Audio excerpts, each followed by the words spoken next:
Hello friends, welcome back to my new video. तो आज के इस वीडियो के अंदर हम बात करने वाले हैं प्राइस एक्शन के बारे में कि प्राइस एक्शन होता क्या है, प्राइस एक्शन को हम चार्ट पे कैसे देखते हैं और हमें ट्रेड कैसे लेना है प्राइस एक्शन के बेस पे। ठीक है, तो मैं जब भी लाइव स्ट्रीम आता हूं तो काफ़ी लोगों का कमेंट होता है कि सर प्राइस एक्शन क्या होता है, क्योंकि मैं प्राइस एक्शन के बेस पे ट्रेड करता हूं तो काफ़ी लोग पूछते हैं सर आपकी स्ट्रेटेजी क्या है कि आप जो ये ट्रेड लेते हो एकदम एग्जैक्टली आप प्रॉफिट के अंदर आ जाते हो। तो मैं उनको बताता हूँ कि प्राइस एक्शन के बेस पे मैं ट्रेड करता हूँ। तो काफ़ी लोगों का सेम कमेंट यही होता है कि सर हमें भी प्राइस एक्शन को सिखाओ, इसके ऊपर एक फुल वीडियो क्रिएट करके हमें भी बताओ कि प्राइस एक्शन होता क्या है, हम कैसे इसको यूज़ कर सकते हैं। तो देखो, प्राइस एक्शन बहुत ही सिंपल चीज़ें हैं, यहाँ पे बहुत हार्ड नहीं है कि प्राइस एक्शन बहुत ज़्यादा हार्ड है। प्राइस एक्शन ओनली प्राइस और कैंडल्स को देखकर हम ट्रेड आइडेंटिफाई करते हैं। ठीक है, यहाँ पे कोई भी इंडिकेटर वगैरह की ज़रूरत नहीं पड़ती है। यहाँ पे बस हम कैंडल्स और जो कैंडल्स की प्राइस चलती है उसी के बेस पे हम ट्रेड को फाइंड करते हैं। तो देखो, इस वीडियो के अंदर हम प्राइस एक्शन को एकदम स्टेप बाय स्टेप और एकदम बेसिक तरीके से बताने वाले हैं, ताकि जो नए ट्रेडर्स हैं, जो बिगिनर्स हैं, अभी मार्केट के अंदर नए नए आए हुए हैं, अगर उनको भी नहीं मालूम है कि प्राइस एक्शन होता क्या है ना, तो वहाँ पे इस वीडियो के अंदर उनको एकदम कन्फ्यूज़न जो है उनका ख़त्म हो जाएगा कि प्राइस एक्शन एक्चुअली वर्क कैसे करता है और प्राइस एक्शन को हम अब कैसे सीख सकते हैं। ठीक है, देखो सबसे पहले हम बात करते हैं कि प्राइस एक्शन होता क्या है। ठीक है, देखो प्राइस एक्शन क्या होता है कि हमने पहले ही बताया कि प्राइस एक्शन के अंदर प्राइस और कैंडल को देखकर ही ट्रेड करते हैं, इसमें इंडिकेटर वगैरह की ज़रूरत नहीं होती है। मतलब अगर हम प्राइस एक्शन को देखें तो हम कहीं ना कहीं फर्स्ट जो आता है हमारे लिए, सबसे पहले हम प्राइस एक्शन के अंदर क्या देखते हैं कि चार्ट को देखते हैं। ठीक है, चार्ट को देखते हैं कि चार्ट क्या है। उसके बाद दूसरे नंबर पे आता है यहाँ पे कैंडल स्टिक। ठीक है, जिसको कैंडल स्टिक नहीं मालूम है कि कैंडल स्टिक होता क्या है, जब भी जो नए लोग हैं उनको नहीं मालूम है कि कैंडल स्टिक क्या है, तो मेरे चैनल पे वीडियो पहले से पड़ा हुआ है प्लेलिस्ट के अंदर कि कैंडल स्टिक पैटर्न होता क्या है। ठीक है, उसके थर्ड नंबर पे आता है सपोर्ट एंड रेजिस्टेंस। ठीक है, काफ़ी लोग को सपोर्ट और रेजिस्टेंस नहीं मालूम है, जिसको जो बिगिनर्स है अभी उनको आइडिया नहीं है कि सपोर्ट और रेजिस्टेंस होता क्या है। तो हमने सपोर्ट और रेजिस्टेंस के ऊपर भी एक अच्छा वीडियो बना के अपलोड किया हुआ है, उसको जाके आप चेकआउट ज़रूर कर लेना। ठीक है, तो देखो प्राइस एक्शन के अंदर ना, जो प्राइस एक्शन के अंदर हमें चीज़ें देखनी होती हैं, यही तीन चीज़ है, चार्ट देखना है, कैंडल स्टिक देखनी है और सपोर्ट रेजिस्टेंस। ठीक है, इसके अलावा आपको कुछ भी यहाँ पे नहीं देखना है। अब हम बात करते हैं कि चार्ट क्या होता है। ठीक है, काफ़ी लोगों को समझ में नहीं आता, जो बिगिनर्स हैं उनको नहीं समझ में आता कि चार्ट क्या होता है। तो मैं देखो इस वीडियो को बहुत ही सिंपल तरीके से लेके चलने वाला हूँ। ठीक है, स्टेप बाय स्टेप सब कुछ बताऊँगा इस वीडियो के अंदर। तो देखो सबसे पहले हम बात करते हैं कि चार्ट क्या होता है। देखो चार्ट क्या होता है, चार्ट के अंदर जो होता है सबसे पहले हम देखते हैं कैंडल स्टिक। ठीक है, चार्ट में जो सबसे इम्पॉर्टेंट चीज़ होती है कैंडल्स। ठीक है, तो चार्ट के हिसाब से हम पता करते हैं कि मार्केट जो अप ट्रेंड है या डाउन ट्रेंड। अगर मार्केट के अंदर कोई चार्ट आपने ओपन किया है, ठीक है, अगर मार्केट के अंदर चार्ट अपसाइड का मूव कर रहा है, इसका मतलब क्या है कि मार्केट अप ट्रेंड के अंदर है। ठीक है, तो मार्केट अप ट्रेंड में है, अब ऊपर जाने की कोशिश कर रहा है। ठीक है, जब मार्केट चार्ट के अंदर डाउन ट्रेंड दिखाता है, ऐसे करके डाउन ट्रेंड आता है, तो इसका मतलब मार्केट डाउन में है, तो इसको हम डाउन ट्रेंड बोलते हैं। ठीक है, चार्ट के अंदर अप ट्रेंड, डाउन ट्रेंड और एक चीज़ और होता है, उसको हम बोलते हैं साइडवेज। साइडवेज क्यों होता है? जब मार्केट कंसोलिडेशन एरिया हो जाता है, मतलब इसी चार्ट के अंदर मार्केट इस एरिया में बस ऊपर नीचे कर रहा है, कहीं पे बड़ा मूव नहीं दे रहा है, तो उसको हम साइडवेज मार्केट बोलते हैं। तो चार्ट में क्या होता है, अप ट्रेंड होता है, डाउन ट्रेंड होता है और साइडवेज होता है। मतलब मार्केट अगर अप साइड में जा रहा है चार्ट के अंदर तो उसको अप ट्रेंड बोलते हैं, डाउन साइड आ रहा है तो उसे डाउन ट्रेंड बोलते हैं। अगर मार्केट सस्टेन कर रहा है साइडवेज तो उसे हम साइडवेज बोलते हैं। ठीक है, तो चार्ट के अंदर आपको समझ में आ गया होगा कि अगर किसी का चार्ट आप ओपन किए हो, लाइक जैसे निफ्टी हो गया, बैंक निफ्टी हो गया, क्रिप्टो हो गया, ठीक है, तो वहाँ पे अगर मार्केट अप साइड जा रहा है तो उसका मतलब हो गया चार्ट में अभी अप ट्रेंड बन रहा है, मतलब मार्केट ऊपर के साइड जा रहा है। अगर मार्केट का चार्ट नीचे की साइड है तो मतलब नीचे की साइड मार्केट आ रहा है। अगर मार्केट ना ही ऊपर जा रहा है ना ही नीचे आ रहा है, बस एक जगह पे ऐसे ऊपर नीचे कर रहा है, तो इसका मतलब ये मार्केट साइडवेज में फंसा हुआ है। ठीक है, अब आपको चार्ट समझ में आ गया होगा कि चार्ट क्या होता है। अब हम बात करते हैं कैंडल स्टिक के बारे में। ठीक है, हालांकि देखो कैंडल स्टिक के ऊपर हमने फुल वीडियो अपलोड किया हुआ है, जाके आप चेकआउट कर लेना। तो देखो कैंडल स्टिक दो प्रकार के होते हैं, पहला होता है बाइंग कैंडल, दूसरा होता है सेलिंग कैंडल। ठीक है, बाइंग कैंडल कौन होता है? जो हमारा पहला ग्रीन कैंडल होता है। ठीक है, जो ग्रीन कैंडल्स होते हैं, आप कैंडल्स को आप देखे होंगे चार्ट के ऊपर, तो एक रेड होता है, ठीक है, ऐसे करके एक कैंडल्स होता है। ठीक है, तो एक रेड होता है, जैसे हमने यहाँ पे एक रेड बना लेता हूँ अभी एग्जाम्पल बेस, और एक होता है ग्रीन कैंडल, ठीक है। तो यहाँ पे एक ग्रीन कैंडल होता है, तो दो कैंडल्स होते हैं मार्केट के अंदर। तो जो रेड कैंडल्स होता है क्या होता है, जो रेड कैंडल्स क्या होता है, मार्केट को नीचे लाने का काम करता है। जो ग्रीन कैंडल्स होता है वो मार्केट को ऊपर ले जाता है। मतलब जो ग्रीन कैंडल होता है वो बायर्स का होता है, जो बाइंग करते हैं ना वो ग्रीन कैंडल्स के अंदर करते हैं। और दूसरा हमारा क्या आता है, रेड कैंडल, ठीक है। जो हमारे लिए रेड कैंडल होता है वो काम करता है सेलिंग का। जो सेलर्स होते हैं मार्केट को नीचे लेके आते हैं, वो सेलर्स काम करते हैं। तो एग्जांपल मतलब आप समझिए कि अगर कोई मार्केट अप ट्रेंड में जा रहा है, ठीक है, तो इसका मतलब कहीं ना कहीं उस ट्रेड के अंदर जो कैंडल्स बन रही है वो स्ट्रॉन्ग ग्रीन कैंडल्स बन रही है, ठीक है। अगर मार्केट डाउन ट्रेंड में आ रहा है तो इसका मतलब है कि कहीं ना कहीं मार्केट एक रेड कैंडल क्रिएट कर रही है अपने लेवल पे कि मार्केट को नीचे ले आओ, ठीक है। तो मतलब जो कैंडल स्टिक होता है, ठीक है, कैंडल स्टिक के अंदर दो कैंडल्स होते हैं, ग्रीन कैंडल जो कि बायर्स को दिखाते हैं और रेड कैंडल जो सेलर्स को दिखाते हैं, ठीक है। अब आपको कैंडल को समझ में आ गया होगा। अगर आपको अभी भी ना समझ में आए तो मेरे प्लेलिस्ट पे कैंडल्स के लिए फुल वीडियो अपलोडेड है, जाके उसको चेकआउट एक बार ज़रूर कर लेना, ठीक है। अब हम बात करते हैं सपोर्ट एंड रेजिस्टेंस को, ठीक है, क्योंकि काफ़ी लोग सपोर्ट और रेजिस्टेंस के अंदर ही कंफ्यूज हो जाते हैं कि सर सपोर्ट और रेजिस्टेंस कैसे फाइंड करना है। तो इसके लिए हमने एक वीडियो अपलोड किया हुआ है, सपोर्ट रेजिस्टेंस को कैसे ड्रॉ करते हैं, फाइंड करते हैं। तो वहाँ से आप प्लेलिस्ट के अंदर जाके चेकआउट कर लेना। यहाँ पे मैं सपोर्ट रेजिस्टेंस को बताने वाला हूँ। तो प्राइस एक्शन के अंदर ना सबसे स्ट्रॉन्ग चीज़ आती है सपोर्ट एंड रेजिस्टेंस, जिसे हम फाइंड करते हैं। तो सपोर्ट क्या होता है कि जहाँ पे मार्केट सपोर्ट बनाता है, ठीक है, सपोर्ट एरिया पे होता क्या है कि मार्केट अगर जैसे मार्केट नीचे आ रहा है, ठीक है, अगर यहाँ से ऊपर गया तो मतलब ये जो लेवल है, ठीक है, ये हमारे लिए सपोर्ट एरिया हो जाता है। अगर मार्केट ऐसे ऊपर जा रहा है, जाते जाते नीचे आ गया तो ये जो लेवल है हमारे लिए रेजिस्टेंस हो गया। मतलब समझ रहे हो आप, सपोर्ट वो लेवल्स होते हैं जहाँ से मार्केट नीचे आने के बाद अप मूव दे देते हैं, मतलब मोमेंटम को चेंज कर देते हैं। मतलब डाउन ट्रेंड है तो सपोर्ट पे आया तो अप ट्रेंड में चला जाएगा मार्केट। और रेजिस्टेंस क्या होता है, जैसे मार्केट अप ट्रेंड में है तो रेजिस्टेंस पे गया तो मार्केट डाउन ट्रेंड में आ जाता है। तो सपोर्ट वो लेवल होता है जहाँ पे मार्केट ऊपर जाता है, जहाँ से मतलब मार्केट आया उसके बाद ऊपर चला गया, उसको हम सपोर्ट बोलते हैं। और रेजिस्टेंस वो लेवल्स होता है जहाँ पे मार्केट गया उसके बाद उस रेजिस्टेंस लेवल से नीचे आ गया, तो उसको हम रेजिस्टेंस बोलते हैं, ठीक है। आपको सपोर्ट और रेजिस्टेंस समझ में आ गया। अब इसको कैसे ड्रॉ करना है उसके लिए हमने एक फुल वीडियो अपलोड किया हुआ है, ठीक है। आप चले जाइए मेरे प्लेलिस्ट यूट्यूब पे चले जाइए, यूट्यूब पे जाने के बाद प्लेलिस्ट में जाइए, प्लेलिस्ट में आपको सपोर्ट रेजिस्टेंस और कैंडल स्टिक सभी का वीडियो एकदम विस्तार से मिल जाएगा, ठीक है। चलिए अब आपको मालूम हो गया कि चार्ट क्या होता है, कैंडल्स क्या होता है, सपोर्ट रेजिस्टेंस क्या होता है, ठीक है। अब ये समझ में आ गया। अब हम बात करेंगे ट्रेंड क्या होता है, ठीक है। अभी हमने आपको तो बेसिक 3 चीज़ बता दिया, अब ट्रेंड क्या होता है उसके बारे में हम बात करेंगे, ठीक है। अभी हम इसको हटाते हैं, उसके बाद हम बताएंगे ट्रेंड होता क्या है। देखो ट्रेंड 3 प्रकार की होती है, ठीक है। काफ़ी क्योंकि प्राइस एक्शन के अंदर ट्रेंड को भी समझना बहुत ही ज़्यादा ज़रूरी हो जाता है, क्योंकि अगर आपको ट्रेंड ही नहीं मालूम है तो आपको दिक्कत आ जाएगी। तो देखो मार्केट के अंदर 3 ट्रेंड होते हैं, हमने आपको पहले ही बताया था, फिर से आपको अपडेट कर देता हूँ। पहला नंबर पे आता है अप ट्रेंड, ठीक है, पहले नंबर पे आता है अप ट्रेंड। दूसरे नंबर पे आता है डाउन ट्रेंड, ठीक है, दूसरे नंबर पे डाउन ट्रेंड आता है।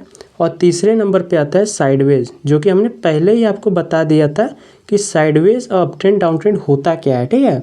अप ट्रेंड का मतलब क्या होता है, मार्केट में हायर हाई हायर लो बनाए, ठीक है। देखो अप ट्रेंड को हम पहले अप ट्रेंड को समझते हैं, ठीक है, कि अप ट्रेंड वर्क कैसे करता है।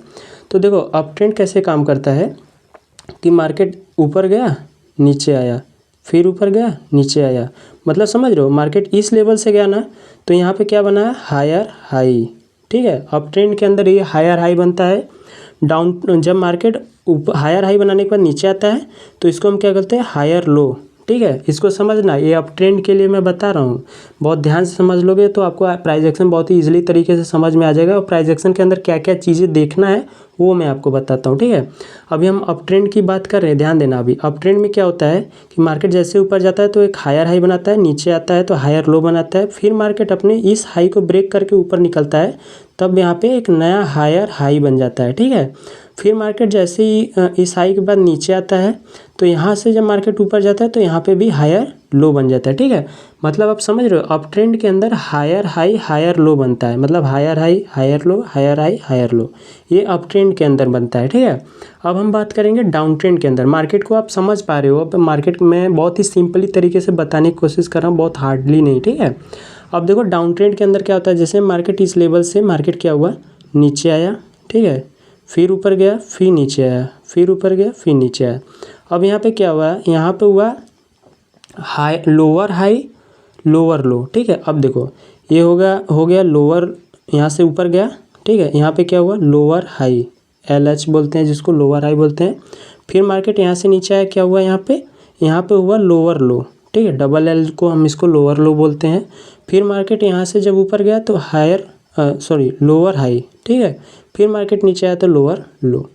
मतलब समझ रहे हो, डाउन ट्रेंड के अंदर क्या होता है कि मार्केट ऊपर जाके लोअर हाई बनाता है, फिर नीचे आके लोअर लो बनाता है, फिर ऊपर जाता है तो लोअर हाई बनाता है, फिर नीचे आता है तो लोअर लो बनाता है।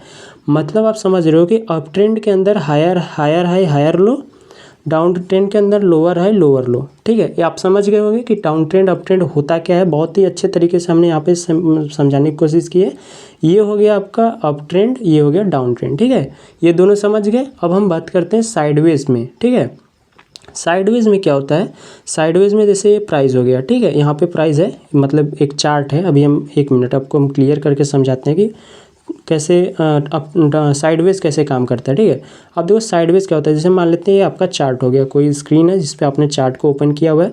मार्केट किया क्या, यहाँ से गया ऊपर ना जाके, फिर नीचे गया, फिर यहाँ पे मतलब फुल्ली सस्टेन किया, ऐसे कर रहा है, मतलब मोमेंटम नहीं आ रहा, बस सस्टेन कर रहा है। तो इसको हम क्या बोलते हैं मालूम है, इसको ही हम साइडवेज बोलते हैं। मतलब समझ रहे हो, यहाँ पे कुछ भी नहीं हो रहा है, प्राइस जो है ना बस मतलब इधर उधर कर रहा है, मतलब कोई हायर नहीं बना रहा है, ना कोई लोअर बना रहा है। मतलब अपने लोअर पे जा रहा है तो ऊपर आ रहा है, अपने हायर पे जा रहा है तो नीचे आ रहा है, मतलब एक रेंज के अंदर फंस गया है, ठीक है। तो इसको हम साइडवेज मार्केट कहते हैं।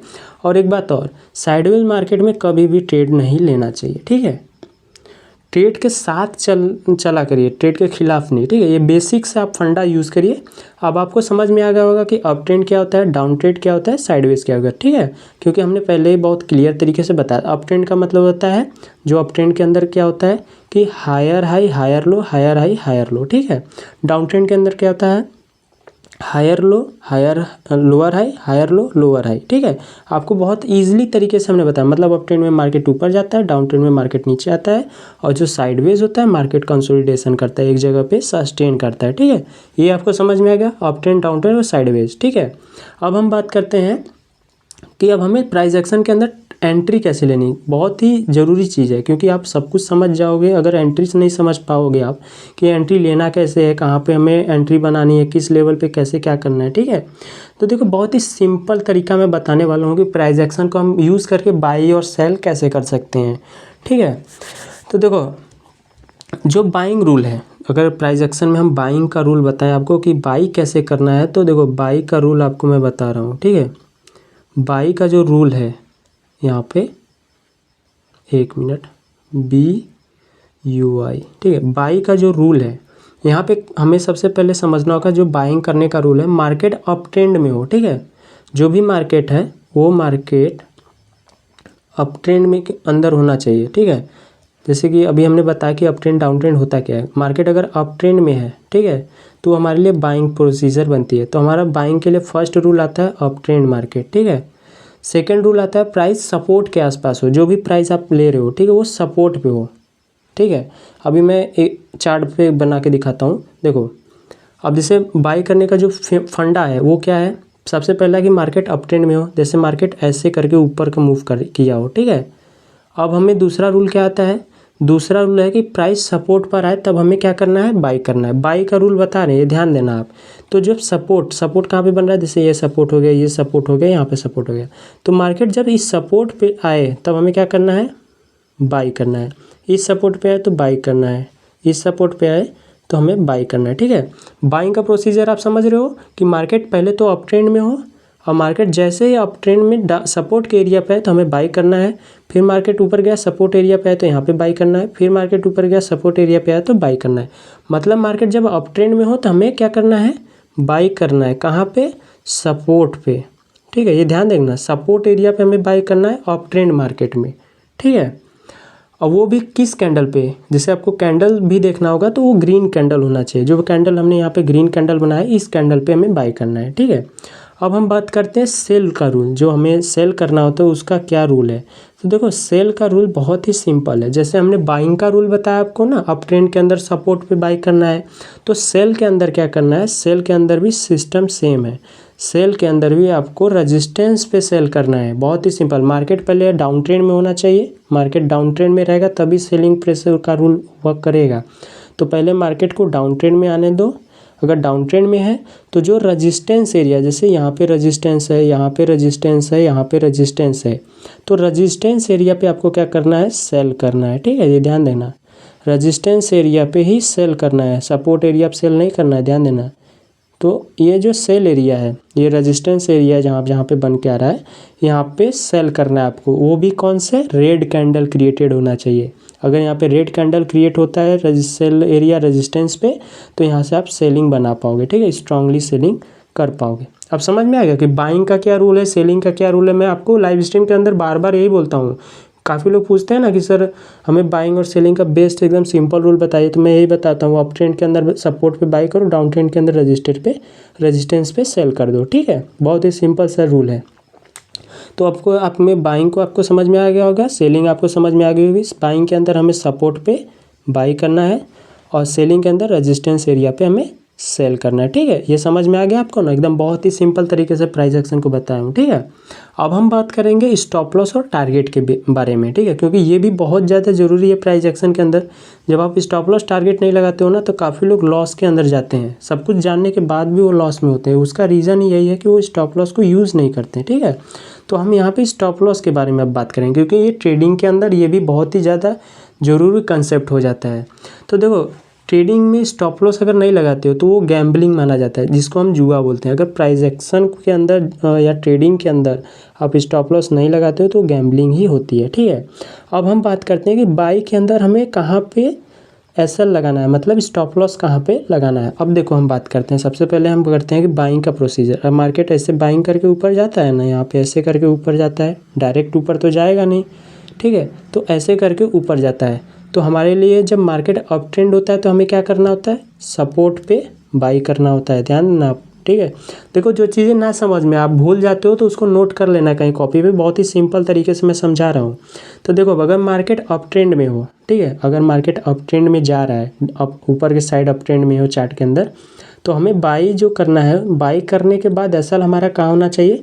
जैसे हमें क्या होता है कि हम सपोर्ट पे बाई करते हैं अप ट्रेंड के अंदर, तो सपोर्ट पे अगर हम यहाँ पे बाई कर रहे हैं तो हमारा स्टॉप लॉस कहाँ होगा, सपोर्ट के थोड़ा सा नीचे, ठीक है, इस लेवल पे हमारा क्या होगा, एसएल होगा, जिसको हम क्या बोलते हैं, स्टॉप लॉस। ऐसे ही हर एक लेवल पे होगा। यहाँ पे अगर हम बाई कर रहे हैं तो हमारा स्टॉप लॉस इसके नीचे होगा, थोड़ा सा नीचे, मतलब सपोर्ट के थोड़ा सा नीचे हमारा एसएल हो जाएगा, ठीक है। अब बाइंग में भी सेम, हमारा हर लेवल पे जब बाइंग करेंगे सपोर्ट एरिया पे तो उसके जस्ट नीचे हमारा एसएल होगा, मतलब सपोर्ट एरिया से थोड़ा सा नीचे हमारा ऐसे स्टॉप लॉस होगा बाइंग ट्रेड के अंदर, ठीक है। अब हम बात करते हैं सेल के लिए। सेल के लिए जस्ट इसका अपोजिट हो जाएगा। जैसे मार्केट क्या है कि नीचे आ रहा है और डाउन ट्रेंड का पोजीशन बनाया हुआ है, ठीक है, नीचे आ गया। अब हमारे लिए ये लेवल क्या हुआ, रेजिस्टेंस है। सेल डाउन ट्रेंड के अंदर मार्केट रहता है तो हमें क्या करना होता है, सेल करना होता है। तो अगर मार्केट डाउन ट्रेंड के अंदर है, अब हमारे लिए रेजिस्टेंस क्या है, सेल एरिया है। यहाँ पे हम क्या करते हैं, यहाँ पे सेल करते हैं, ठीक है, ध्यान देना। हमने इसके पहले भी बताया कि रेजिस्टेंस एरिया पे सेल करना होता है। तो जब सेल करेंगे तो स्टॉप लॉस कहाँ होगा, जस्ट रेजिस्टेंस से थोड़ा सा ऊपर, यहाँ पे हमारा स्टॉप लॉस होगा। और इसी लेवल पे भी अगर हम रेजिस्टेंस पे सेल करते हैं तो स्टॉप लॉस कहाँ होगा, जस्ट इसी के थोड़ा सा ऊपर, यहाँ पे ही हमारा स्टॉप लॉस होगा। मतलब आप समझ रहे हो कि अप ट्रेंड के अंदर सपोर्ट पे बाय करना है तो जस्ट उसके नीचे, सपोर्ट के नीचे ही हमारा स्टॉप लॉस होगा। और डाउन ट्रेंड के अंदर जब हमें सेल करना होता है रेजिस्टेंस एरिया पे, तो रेजिस्टेंस के जस्ट थोड़ा सा ऊपर हमारा क्या होगा कि स्टॉप लॉस बना होगा। अब हम बात करते हैं टारगेट की, हमारा टारगेट होना कितना चाहिए। तो रिस्क के हिसाब से आपको 1:2, ठीक है, 1:2 का आपको रिस्क रिवॉर्ड रेशियो ये रखना होता है। सब बिगिनर्स जो होते हैं, नए लोग मार्केट के अंदर आते हैं, उनके लिए 1:2 का रिस्क रिवॉर्ड रेशियो एकदम ही बेस्ट है। तो उनको बेस्ट रिस्क रिवॉर्ड रेशियो को समझना है 1:2 को, ठीक है। क्योंकि अगर आप स्टॉप लॉस लगाओगे ना तो आपका जो कैपिटल है, ठीक है, कैपिटल बचा रहेगा। तो जब बचा रहेगा तो आप आगे ट्रेड भी कर सकते हो, ठीक है। अब हम बात करेंगे कुछ इम्पॉर्टेंट बातें जो कि बिगनर्स गलती करते हैं, उनके बारे में हम बात करेंगे। अगर आप बिगनर से ऊपर हो, अभी भी गलती कर रहे हो, तब इसको भी समझ लेना। बिगनर्स देखो, ज़्यादातर बिगनर्स गलतियाँ क्या करते हैं, सबसे पहले गलती इनकी होती है कि वो ना ओवर ट्रेडिंग कर देते हैं, ठीक है। अगर हम इनकी गलतियों को समझें तो सबसे पहला इनका गलती होता है ओवर ट्रेड, ठीक है। ओवर ट्रेडिंग ये करते हैं, सबसे बड़ी गलती। दूसरा, बिना ट्रेड देखे ट्रेड को ले लेना। जैसे ट्रेड बन नहीं रहा है, आपने बिना ट्रेड देखे आपने ट्रेड को होल्ड कर दिया, ठीक है। बिना ट्रेड को देखे आपने ट्रेड को प्लेस कर दिया, तो ये भी एक गलत चीज़ है, ठीक है। बिगिनर की तीसरी गलती क्या है कि जल्दी से प्रॉफिट के चक्कर में एंट्री ले लेते हैं। मतलब समझ रहे हो, अगर मार्केट ऊपर गया, सपोर्ट पे नहीं आया, उससे पहले यहाँ पे बाई कर लेते हैं। जब यहाँ पे बाई करोगे ना तो होगा क्या, यहाँ पे मार्केट जो पीछे सपोर्ट बना है ना, इस लेवल तक आएगा और आपका स्टॉप लॉस खा जाएगा। फिर आप री एंट्री करोगे तो फेक ब्रेकआउट आएगा, फिर मार्केट ऊपर जाएगा। तो बिगिनर की सबसे बड़ी तीसरी गलती ये होती है कि वो ज़्यादा जल्दी प्रॉफिट या जल्दी पैसे कमाने के चक्कर में एंट्री जल्दी ले लेते हैं, ठीक है। चौथा गलती क्या होता है बिगिनर्स की, पहले तो वो स्टॉप लॉस ही नहीं लगाते। बिगिनर को लगता है कि स्टॉप लॉस लगा देंगे तो हमारा लॉस हो जाएगा।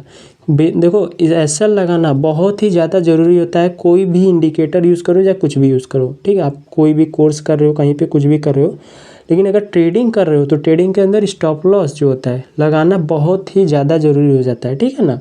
तो स्टॉप लॉस लगाना एकदम कंपलसरी है, ठीक है। तो आई होप कि आपको वीडियो बहुत ही अच्छी तरीके से समझ में आ गया होगा। इस वीडियो के अंदर हमने प्राइस एक्शन को बहुत ही सिंपल से समझाने की कोशिश की है कि आपको प्राइस एक्शन होता क्या है, कैसे ट्रेड करते हैं, candles, chart, up trend, down trend, sideways, सब कुछ, ठीक है। तो जो बिगनर्स हैं उनको भी समझ में आ गया होगा। तो अगर वीडियो थोड़ा सा भी अच्छा लगा हो आपको, इतनी मेहनत करने के बाद अगर थोड़ा सा भी आपको कुछ समझ में आया हो तो ज़रूर से लाइक एंड सब्सक्राइब ज़रूर कर देना भाई, ठीक है। तो मिलते हैं अपने नेक्स्ट वीडियो में, तब तक के लिए धन्यवाद।